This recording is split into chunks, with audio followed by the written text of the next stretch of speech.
Welcome back to Crit and Crit. I'm Axion, I'm Sid. and we are continuing our discussion of William Shakespeare's King Lear and our playthrough of Final Fantasy IX. And poor Vivi here does not know where to go.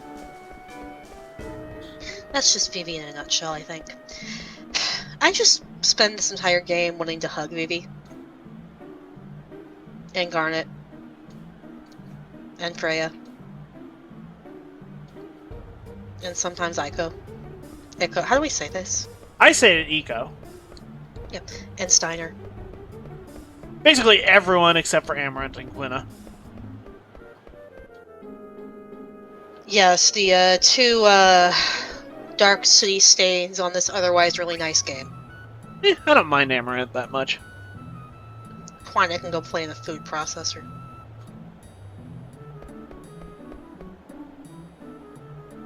Anyway,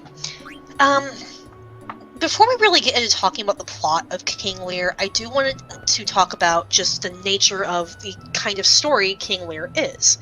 Which is to say, it's a Shakespearean tragedy. And Shakespeare stuff tends to have a very specific structure, and tragedy has some very clear notes that are always going to be hit. And, well, King Lear, I have often heard described as his most perfect tragedy. I wouldn't necessarily say that means it's my favorite. Like, it's not. But that's not really important right now. But the point is, when you know you're going into a Shakespearean tragedy versus comedy, you know your expectations are going to be set very, very differently.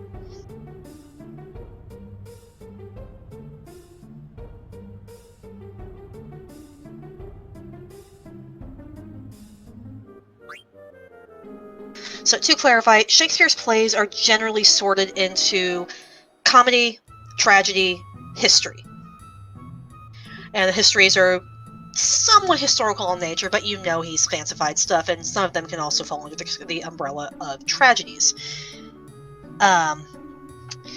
You also have things like Julius Caesar and Antony and Cleopatra that are based on historical figures, but they're more tragedy than history because they're not exactly sources he's super familiar with as far as, citing them accurately goes.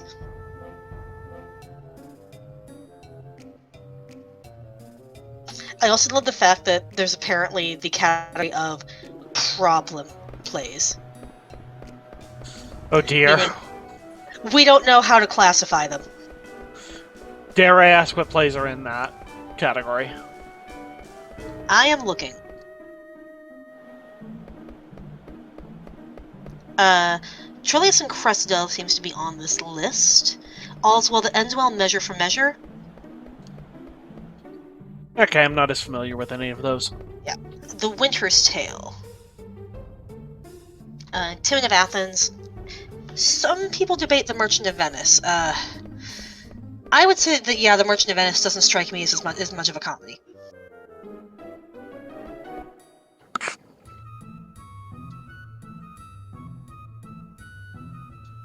Or there's also the romances or tragic comedies, which would be like Winter's Tale is also classified here, The Tempest, and Pericles, Cymbeline. Ones I'm not super familiar with, though I do like The Tempest.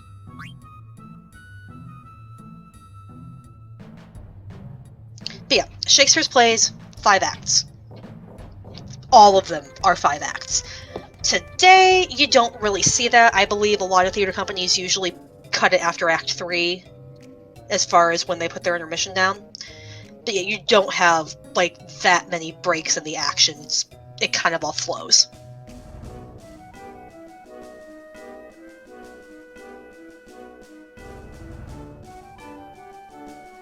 But yeah, if you're in a tragedy, expect most of the cast, or at least a significant part of the main characters in the cast, to not survive the end of the play.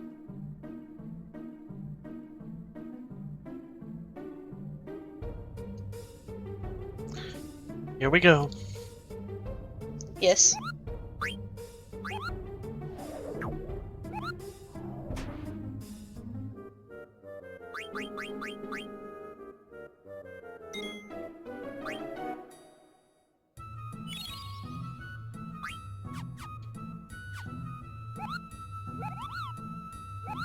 But yeah, a lot of Shakespearean tragedy involves high status because, well, this is actually something that I've seen debated more as modern theater becomes more of it became more of a thing. Tragedy's power is derived from the idea that the whole of society is affected in the play from the top down. If something bad happens to the person at the top, everyone else is affected. In this case, King Lear is affected, therefore it's the entire country's problem. One of the most vocal critics I've seen of this would be Arthur Miller.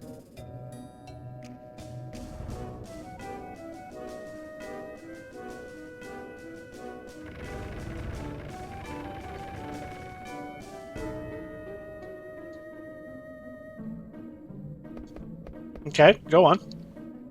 I was waiting to see if you had any input on Miller before. I'm not familiar with who that is, so... The Crucible, Death of a Salesman. All My Sons, like fairly well-known American playwright. One of Marilyn Monroe's husbands. Okay, I only knew of Crucible of his stuff, and I didn't recognize him by name. It's Miller time. No, not that guy. Alright, but yeah, he wrote an actually pretty well-known essay called Tragedy and the Common Man, which advocates for everyday people go through... Yes? I forgot that his name was Puck. Well, I'm glad we picked this one for our Shakespeare's. But yeah, advocates for the idea that, tragedy does not need to be limited to the upper crust. It's actually just as relatable, if not more so, to see the struggles that your average everyday people go through. I believe that the common man is as apt a subject for tragedy in its highest sense as kings were. On the face of it, this ought to be obvious in the light of modern psychiatry, which bases its analysis upon classific formulations such as Oedipus and Orpheus complexes, for instance, which were enacted by royal beings but which apply to everyone in similar emotional situations. More simply, when the question of tragedy in art is not an issue, we never hesitate to attribute to the well-placed and exalted the very same mental processes as the lowly. And finally, if the exaltation of tragic action were truly a property of the high-bred character alone, it is inconceivable that the mass of mankind should cherish tragedy above all other forms, let alone be capable of understanding it.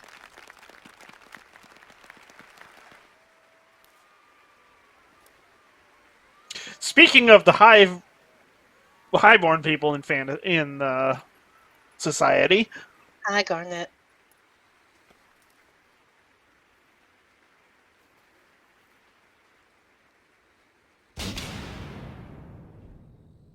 Insistence upon the rank of the tragic hero or the so-called nobility of his character is really but clinging to the outward forms of tragedy. If rank or nobility of character was indispensable, then it would follow that the problems of those with rank were the particular problems of tragedy. But surely the right of one monarch to capture the domain from another no longer raises our passions, nor are our concepts of justice what they were to the mind of an Elizabethan king. The quality in such plays that does shake us, however, derives from the underlying fear of being displaced, the disaster inherent in being torn away from our chosen image of what and who we are in this world. Among us today, this fear is strong and perhaps stronger than it ever was. In fact, it is the common man who knows this fear best. And, I don't think Miller is wrong, and I'm not going to read this entire thing because it's long. Yeah. But it kind of flies in the face of what we're going to be talking about today because we're still looking at Shakespearean tragedy from, about 300 and change years before Miller was writing about this. So, while he's not wrong, it's irrelevant to Shakespeare. But to have a Shakespearean tragedy, you need to have somebody who kind of sort of works as a tragic figure. I say kind of sort of because sometimes it's kind of debatable as to whether or not they really come across as a tragic hero. For example, every year when we read Macbeth, I ask my class, just do a writing prompt, do you think Macbeth is a tragic hero? And answers are always split.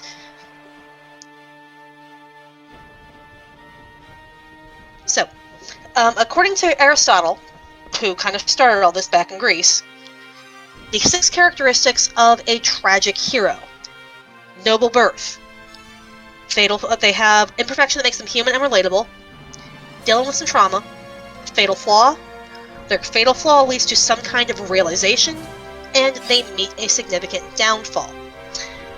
And 1 in 6 go hand in hand. The thinking back in this day would have been, your downfall is more significant if you have a lot to lose. It's not super impressive if Common Joe on the street corner loses things because he doesn't have a lot to lose. Now, Miller and I would disagree with that because not having a lot to lose means it hurts a lot more when you lose anything.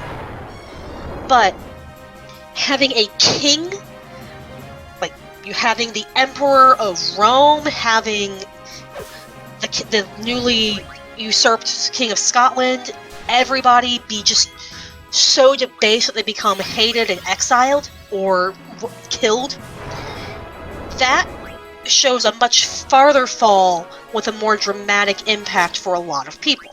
So you can kind of see where that goes. But here's where we get into the words that I usually have to go through several times because my kids struggle to pronounce them because they're Greek. Hamartia is your fatal flaw. Often it will be hubris, excessive pride. We're going to stick a pin in that one because we're talking about King Lear this time. That's going to come up a lot. Spoilers for a 300... Nope, sorry. At this point it's over 400 years old. Play. Peripetia. Reversal of circumstances or reversal of fortune. It has to be the result of your fatal flaw or it doesn't super count because part of the tragedy is that you've done it to yourself.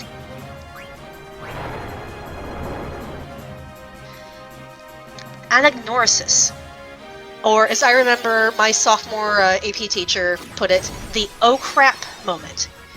The realization that you have done something that has led you to this state.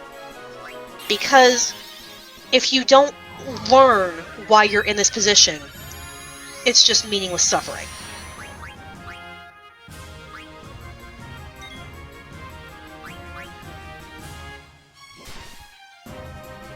So, the site I'm looking at as a refresher for this talks about Oedipus as iconic tragic hero. But Oedipus doesn't actually, have a fault in this. In the sense that he does not know that he has done anything wrong. He did not consciously choose to commit the transgression that has led to the downfall of his kingdom. Because the whole point is he doesn't know that he's adopted. Or at least does not know who he has married and killed. So, I think it's kind of a flawed example, but yeah, you do feel bad for the guy.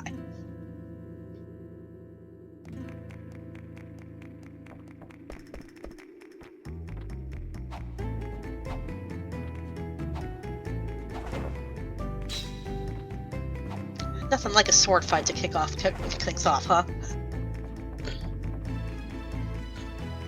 Alright, I'm going to have a little trouble with this because I am not using a actual PlayStation controller. So my buttons are slightly different. Oh, well, nope, they match. That's good.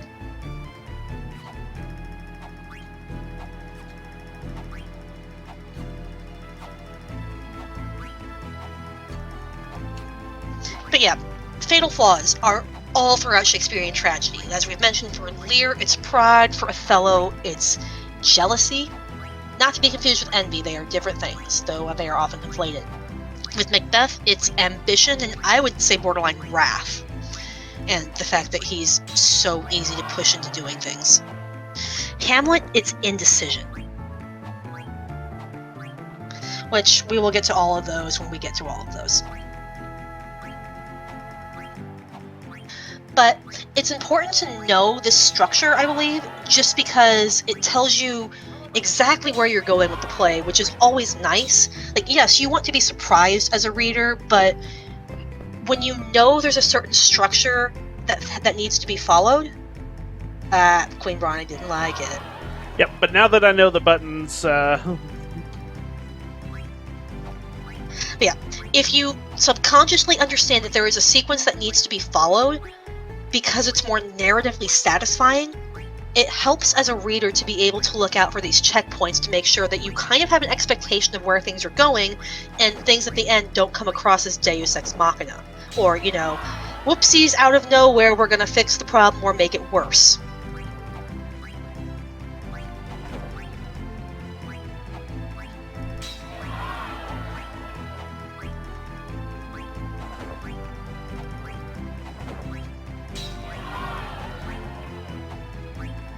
So, since we know that Lear is a tragic hero in what is considered Shakespeare's most perfectly structured tragedy, we can tell things are not going to go well for anyone related to Lear.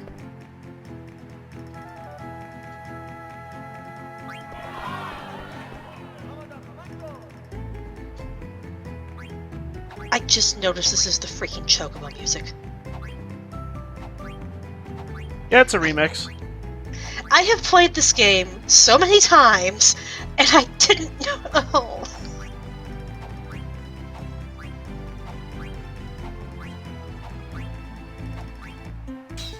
Can I please say that this is the last sword fight because I'm running out of things to talk about? Yep, that's fine.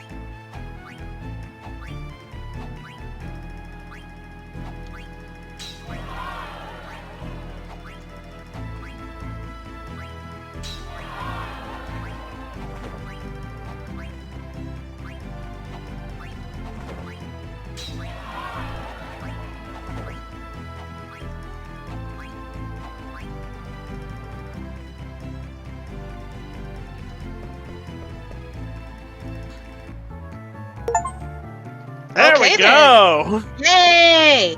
Alright, see you guys next time. That was worth it. See y'all next time.